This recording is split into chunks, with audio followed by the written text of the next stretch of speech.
보세요. 저게 한국인들이 휴대폰도 없는 가난 국가라는 이유입니다. 저희 프랑스가 한국보다 더 부유하다니까요. 여기 한 프랑스인 여성이 한국의 길거리에서 소리를 질러대며 라이브 방송을 하고 있습니다. 하지만 의기양양하던 그녀는 갑자기 쏘스라치게 놀라며 눈앞의 장면에 말문이 막히고 마는데요.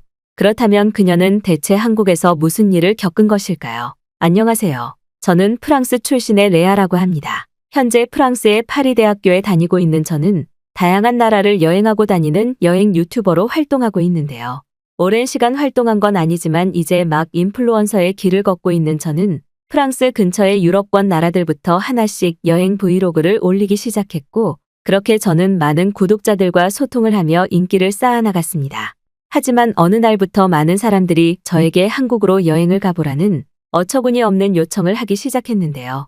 사실 저는 아시아 국가의 나라들은 중국을 제외하고는 가난한 후진국이라는 고정관념을 가지고 있었기에 아시아 국가 지역으로 여행을 가지 않았던 것인데, 이상하게도 한국만큼은 아시아 국가였음에도 사람들에게 인기가 너무나 많았습니다. 저는 그럴 때마다 SNS 게시물을 통해 가난한 나라인 한국으로 여행을 가라고 요청을 하지 말라는 단호한 게시글을 올렸으나 그 게시물의 댓글에는 저를 한국도 모르는 멍청한 사람이라고 조롱하는 것은 물론, 만약 내가 한국에 가게 된다면 단 하루 만에 이런 생각 자체가 바뀔 것이라며 장담하는 사람도 꽤 있더군요. 상황이 이렇다 보니 저는 어느 순간부터 대체 한국이 어느 정도길래 저렇게 한국 여행을 요청하는 사람들이 많은 걸까라는 생각이 들었고, 그렇게 순간적인 결심으로 한국 여행을 시도하고 말았습니다. 사실 한국으로 향하는 비행기에 탑승해서까지도 저는 저의 선택이 정말 맞는지, 괜히 위험하고 가난한 나라인 한국으로 갔다가 범죄에 휘말리지는 않을지 깊은 고민에 빠졌고,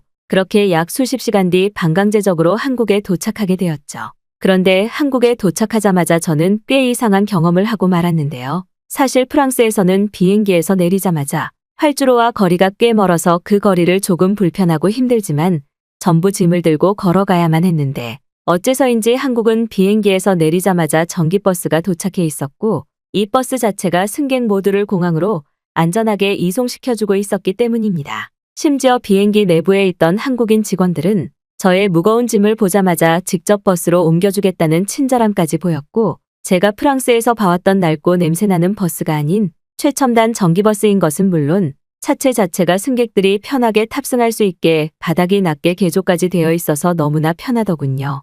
특히나 더욱 놀라웠던 것은 수십 명의 사람들이 버스에 탑승하는데도 한국인들은 그 누구도 새치기를 하거나 힘을 이용해 자리를 뺏어서 앉지 않았다는 사실입니다. 프랑스에서는 버스에 한번 탑승할 때마다 마치 전쟁이라도 난 것처럼 그 누구도 줄을 서지 않는 것은 물론 버스의 자리에 탑승하더라도 무력으로 그 자리를 뺏어서 타는 것이 일상인데, 한국은 제가 생각했던 후진국의 나라가 아니었던 것인지 사람들의 시민의식이 제가 처음 겪어보는 선진국 사람들의 형태처럼 느껴졌어요. 밖에는 비가 내리고 있는 상태였음에도 편안하게 비행기에서 내리자마자 전기버스를 타고 공항으로 이동하니 그 어떤 나라에서도 느껴보지 못한 쾌적함과 편리함이 느껴졌고, 저는 왜 다른 나라들은 한국처럼 이런 버스 이송 서비스를 실행하지 못하는 걸까라는 의문이 들기도 했습니다. 그도 그럴 것이 활주로 버스가 무료라는 사실마저도 저는 꽤 당황스러웠던 부분인데요. 사실 프랑스에서는 무료 관광버스인 척 관광객들의 탑승을 유도한 뒤 뒤통수를 치거나 길거리에서도 아주 작은 호의를 무료로 베풀면 무조건 돈을 훔쳐가려는 사기라고 생각하는 버릇이 있었는데, 한국은 이런 범죄 활동 자체가 없는 듯 공항버스가 무료인 것도 모자라 직접 짐을 실어주고 내려주는 서비스까지 모든 것이 무료였어요. 그래서 그런 것일까요? 한국의 활주로 버스에 탑승하고 있던 저와 같은 외국인들은 신기한 버스의 모습과 비를 맞지 않고도 이동할 수 있는 한국 공항의 이동 시스템에 연신 카메라를 들어 사진과 동영상을 찍고 있었고, 저 또한 나중에 진행할 한국에서의 라이브 방송을 위해 이리저리 사진을 찍고 기록을 남기기 시작했죠. 그렇게 약 5분 뒤 저는 안전하게 인천공항에 도착할 수 있었는데, 놀랍게도 한국의 공항에 도착하자마자 크게 당황할 수밖에 없었습니다. 일단 프랑스의 공항은 공항에 도착하자마자 누린내와 화장실 냄새가 진동을 하는데, 이상하게도 한국은 공항의 규모가 더 크고 사람들도 많았음에도 아무런 냄새가 나지 않았거든요. 그리고 실제로 처음 마주한 한국의 공항은 제가 생각한 이미지와는 완전히 반대로 규모도 매우 크고 어디를 둘러보나 깔끔한 신축 건물처럼 느껴졌습니다. 심지어 가난하다고 생각했던 한국인들은 대부분의 사람들이 부자였는지 공항 내부에 있던 한국인들은 영양 상태가 좋아 보일 정도로 키가 너무나 크고 덩치도 꽤 크더군요. 사실 많은 나라들을 여행하다 보면 그 나라의 경제 수준에 맞게 사람들의 키와 덩치가 결정되는 모습을 볼 수 있는데 한국은 제가 겪은 나라들 중 사람들의 키가 제일 큰 나라이기도 했습니다. 그리고 저는 그때부터 제가 지금까지 생각해오던 한국의 모습들이 전혀 사실이 아니었구나라는 사실을 깨닫게 되었고, 왜 많은 구독자들이 한국 여행이 세상에서 제일 안전하고 살기 좋은 나라처럼 느껴졌다고 이야기를 했는지 바로 그제서야 이해를 하게 되었죠. 간단히 공항 구경을 마친 저는 곧바로 한국에서 지내고 있다는 저의 구독자 친구 중 한 명을 만나러 가기로 했고, 그렇게 약 1시간 뒤 서울의 중심부에 도착하게 되었습니다. 한국에서 살고 있다던 구독자 친구 제이는 저에게 구글 지도를 보내주며 해당 장소에서 잠시만 기다리라고 했고, 저는 그 장소에서 한국의 도시도 구경할 겸 이리저리 돌아다니고 있었는데요. 그런데 바로 그 순간 저는 전혀 예상하지 못한 장면을 목격하고 말았습니다. 그곳에는 한 한국인이 가난한 나라의 대표 시설이라고 할 수 있는 공중전화 부스 안에서 누군가와 통화를 하며 뭔가를 보고 있었기 때문입니다. 상식적으로 생각했을 때 이제는 후진국 아프리카의 사람들조차 휴대폰을 가지고 있는 시대이고 그 누구도 공중전화를 사용하지 않는데 이상하게도 한국은 꽤 많은 한국인들이 공중전화 부스 안에 들어가서 통화를 하고 있었는데요. 그리고 저는 그 순간 역시나 한국은 후진국이자 가난한 나라가 맞구나. 내 생각이 틀리지 않았고 공항의 모습들은 일부분이었구나라는 생각이 번쩍 들었습니다. 그동안 마주할 수 있었던 한국의 모습은 분명 다른 나라들과 다르기는 했으나 한국인들은 대부분의 사람들이 너무나 비싼 휴대폰을 구매할 여력이 없던 것인지 길거리 공중전화 부스에서 통화하는 모습을 계속해서 볼 수 있었고 이는 너무나 적나라한 한국의 가난한 모습이 분명했거든요. 저는 그 순간 해당 장면을 기록으로 남기고 한국이 프랑스보다 부유한 선진국이라고 주장했던 사람들의 코를 눌러줘야겠다는 생각에 한국의 공중전화 부스 이곳저곳을 촬영하기 시작했습니다. 그런데 카메라를 들고 공중전화 부스와 그것을 사용하는 한국인들을 가까이서 볼 수 있었던 저는 순간 눈을 의심하고 말았는데요. 휴대폰을 구매할 돈도 없어서 공중전화를 사용한다고 생각했던 한국인들의 앞에는 뜬금없이 오토바이가 한 대씩 놓여 있었고 심지어 또 다른 한국인들의 앞에는 전기 자전거가 놓여 있었기 때문입니다.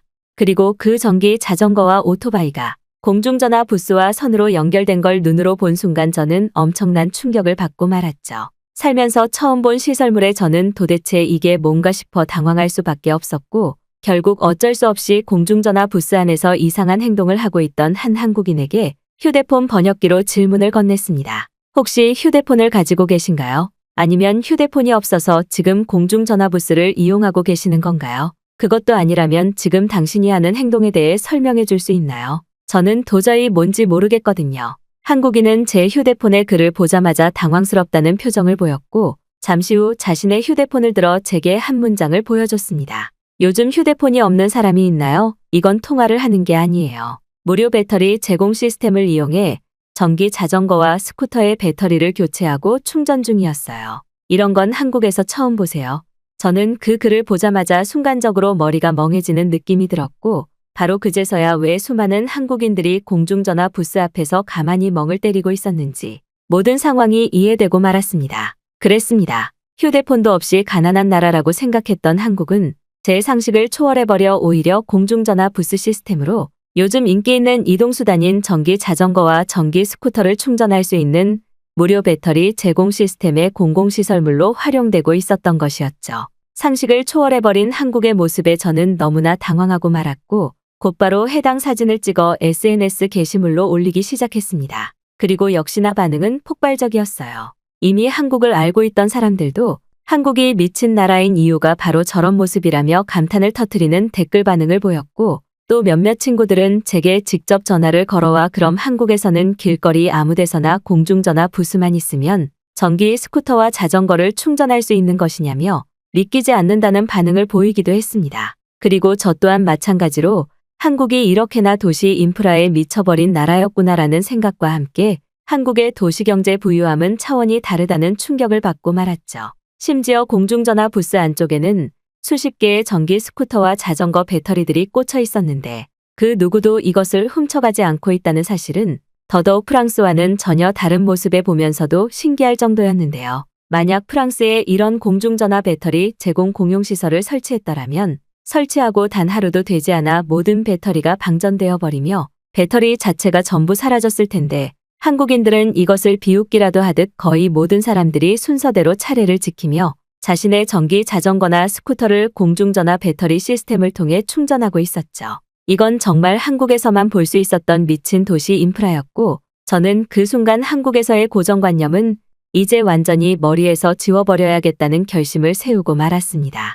심지어 한국인들이 휴대폰도 없어서 저러고 있을 거야라고 생각했던 저 스스로마저 창피한 느낌이 들기도 했어요. 이게 도대체 말이나 되는 상황이란 말인가요? 개인주의 문화와 도시의 공용 인프라가 있기는커녕 오히려 가로등과 우체통 하나마저도 훔쳐가 버리는 약탈의 나라 프랑스에서는 꿈도 꿀 수 없는 시설이었기에 제 충격은 더더욱 커져만 갔습니다. 특히나 제가 만약 한국에서 사는 사람이었다면 길거리 그 어디에서나 너무나 편안하게 전기 자전거와 스쿠터를 무료로 충전할 수 있다는 사실은 그 자체만으로 한국에서의 이민을 한번 생각해 볼까라는 생각이 들 정도였죠. 그렇게 한참을 구경하고 있던 바로 그 순간 제 뒤에서 누군가 저희 이름을 부르는 소리가 들려왔습니다. 한국에서 이제 1년차 이민기간을 보내고 있다던 구독자 친구 제이는 공중전화 부스 앞에서 휴대폰 카메라를 들고 있는 제 모습을 보자마자 한국의 도시 인프라에 충격을 받았나 봐라며 폭소를 터뜨리더군요. 하지만 제이는 아직 한국에서의 놀라운 모습들은 시작하지도 않았다며 일단은 자신과 함께 맛있는 저녁을 먹으러 가자고 했습니다. 제이는 자신이 겪은 나라들 중 한국이 제일 부유하고 살기 좋은 나라라고 했고 그때는 저도 그건 아무래도 확실한 것 같다며 한국의 이곳저곳을 구경하며 제이가 안내하는 식당에 도착할 수 있었죠. 제이는 이곳이 한국에서 꽤 유명한 비빔밥 맛집이라고 했지만 어째서인지 가게 입구에는 그 어떤 웨이팅의 줄도 보이지 않았는데요. 그리고 줄은 없어서 바로 먹을 수 있겠다는 생각에 식당으로 들어가려던 찰나 갑자기 제이는 저보고 어디를 가는 것이냐며 지금 이게 보이지 않냐는 말을 했습니다. 그리고 제이가 손가락으로 가리키고 있는 곳에는 제가 살면서 처음 본 기계가 덩그러니 가게 입구에 놓여 있었죠. 그곳에는 이미 대기 순서 23번이라는 글자가 떠 있었고 제이는 해당 기계를 꽤 많이 사용해 본 듯 너무나 능숙하게 자신의 휴대폰 번호를 넣고 알림을 확인하기 시작했습니다. 저는 도대체 이건 또 무슨 한국만의 기계인가 싶어 제이에게 이건 또 무슨 한국에 미친 시스템이냐며 호들갑을 떨었고 역시나 돌아온 제이의 대답은 제 상식을 초월하고 말았죠. 이건 한국에서 사용하는 가게 웨이팅 기계야. 다른 나라들에서는 맛집을 가려면 밖에서 힘들게 줄을 서야 되지만 한국은 이 기계를 이용하기에 굳이 그럴 필요가 없지. 여기 자신의 휴대폰 번호를 넣고 다른 행동을 하다가 알람이 오면 그때 다시 이곳으로 오면 끝이거든. 그랬습니다. 그건 한국에서만 볼 수 있는 원격 웨이팅 기계였고 이미 수십 명의 한국인들이 대기를 걸어놓은 상태로 너무나 편안하게 카페에서 시간을 보내거나 근처에서 쇼핑을 하고 있었던 것이었죠. 한국은 어떻게 이런 생각을 했을까라는 생각에 저는 프랑스에서 쌓아오던 상식들이 파괴되는 기분마저 느껴졌고 아무래도 한국은 분명 프랑스의 인프라 수준을 아득히 뛰어넘은 것이 분명해 보였습니다. 그도 그럴 것이 프랑스에서는 맛집이라도 한번 가려면 아무리 가게 입구에서 줄을 서고 있더라도 힘으로 새치기를 하고 들어오는 사람들이 100% 생기는데 한국은 원격 웨이팅 기계를 통해 굳이 이런 분쟁이 발생하지 않는 것은 물론 기다리는 시간을 너무나 효율적으로 보낼 수 있었기 때문이죠. 하지만 이것 또한 프랑스에서는 실시될 수 없다는 현실을 저는 금방 깨닫고 말았는데요. 만약 프랑스의 가게들의 웨이팅 기계가 설치되어 있다면 길거리의 노숙자들이 기계를 고물상에 팔아넘기기 위해 곧바로 물건을 떼서 가져갔을 것이 분명했고 수십 명의 사람들이 원격으로 줄을 서더라도 음식을 빨리 먹고 싶으면 원격 웨이팅을 무시하고 그저 새치기를 해버려 가게로 들어갈 것이 분명했기 때문입니다. 약탈과 범죄가 일상인 프랑스에서는 절대 실행될 수 없는 편리한 인프라에 저는 한국의 이러한 편리한 시스템들이 곧 한국인들의 높은 시민의식을 바탕으로 하는 신뢰와 선진국 의식이 있기에 가능하다는 진실을 깨닫고 말았죠. 심지어 제이는 해당 기계를 통해 미리 주문까지 넣을 수 있다고 했고 실제로 웨이팅 기계 화면에는 메뉴와 음료수를 고를 수 있는 디지털 스크린 화면이 선명하게 보이고 있었습니다. 힘들게 밖에서 줄을 전혀 서지 않고도 맛집을 먹어볼 수 있다니 단순한 아이디어지만 한국인들의 생활 편의 시스템은 상상을 초월한 것 같았고 저는 그 순간 한국에서 못해도 1년 정도는 살아봐야겠다는 이민의 결심이 서고 말았는데요. 제이 또한 깜짝 놀라고 있는 저에게 요즘은 가게 내부에서도 기계가 설치되어 있어 굳이 종업원을 부를 필요 없이 주문과 필요한 물품을 요청할 수 있다고 했고, 이는 매번 불친절한 프랑스 종업원을 불러야 된다는 스트레스에서 해방되는 시스템이나 마찬가지였죠. 그렇게 저와 제이는 약 30분 정도 근처 쇼핑몰에서 시간을 보냈고, 제이의 휴대폰으로 입장하라는 알람이 오자마자 너무나 편안하게 가게에 들어가 한국의 맛집 비빔밥을 맛볼 수 있었습니다. 처음 먹어본 한식 또한 굉장히 입에 잘 맞았고, 제이의 말대로 가게 내부의 전자패드를 통해 물과 음료들을 추가로 요청하니 식사 또한 너무나 편했는데요. 한국인들에게는 별것 아닌 평범한 일상이라고 할 수 있겠지만, 이 모든 것들을 처음 겪는 저에게는 신세계 그 자체였고, 왜 많은 사람들이 한국에서는 24시간이 아니라 48시간의 삶을 살 수 있다고 했는지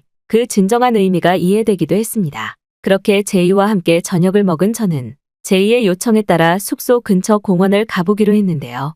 사실 프랑스에서는 도시 내부에 제대로 관리되고 있는 공원이 거의 없을 뿐더러 녹지 자체가 부족해서 밥을 먹고 나면 회색 도시로 다시 돌아가야만 했는데, 한국은 도시 주변 근처로 강이 흐르는 공원이 있는 것은 물론 높은 산도 꽤 많이 보여서 도심 속 공원이 너무나 궁금했기 때문입니다. 그런데 제이의 안내를 따라 공원 입구에 도착한 저는 살아생전 처음 보는 모습에 당황하고 말았는데요. 그곳에는 수많은 한국인들이 마치 샤워기계처럼 생긴 원통 밑에서 두 팔을 벌린 채 몸을 회전시키고 있었고, 저는 저건 또 대체 뭐지라는 생각에 급히 제이를 부르고 말았습니다. 그리고 제이는 그 모습을 보자마자 폭소를 터뜨리더니 저건 한국의 공원마다 꼭 있는 에어 샤워기인데 요즘은 몸 전체를 털 수 있는 시스템으로 제공되고 있다는 놀라운 말을 해주더군요. 그도 그럴 것이 그곳의 한국인들은 자신의 몸에 붙은 꽃가루나 먼지, 심지어는 흙먼지까지도 에어 샤워기를 이용해 자동으로 털어내고 있었고, 저는 그 모습을 보자마자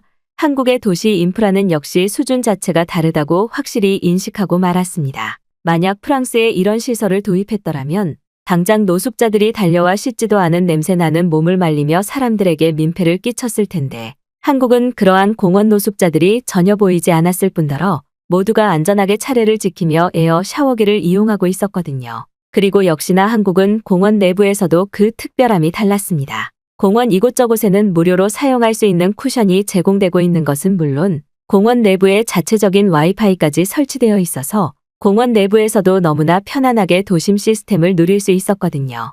특히나 무료로 제공되고 있는 공원 쿠션은 분실의 위험이 아예 없는 것인지 이미 많은 한국인들이 쿠션을 사용하고 다시 원래의 자리로 돌려놓는 모습을 너무나 평범하게 볼 수 있었습니다. 제이는 한국에서 지내게 된다면 한국인들의 말이 없어도 서로가 약속된 뛰어난 사회적 약속 시민의식의 모습에 제일 크게 당황할 것이라고 했고, 저는 계속된 한국인들의 모습을 봐왔지만 눈으로 보면서도 이해하기 힘들었죠. 단순하게 생각했을 때 쿠션을 10개 모아서 중고 장터에 팔면 그 자체로 돈이 되는 것이었는데, 한국인들은 그런 푼돈은 전혀 상관하지도 않고 남의 것을 탐하지도 않는지 그저 조용히 공원 쿠션을 쓰고 자리로 돌려놓는 것이 전부였습니다. 그런데 제이와 함께 공원을 걷던 그 순간 저는 또 이상한 장면을 목격하고 말았는데요. 그곳에는 흰 가운을 입은 수십 명의 사람들이 공원 한복판에 테이블을 펼쳐놓고 뭔가 이상한 행동을 하고 있었고, 이미 그곳에는 많은 수의 한국인 노인들이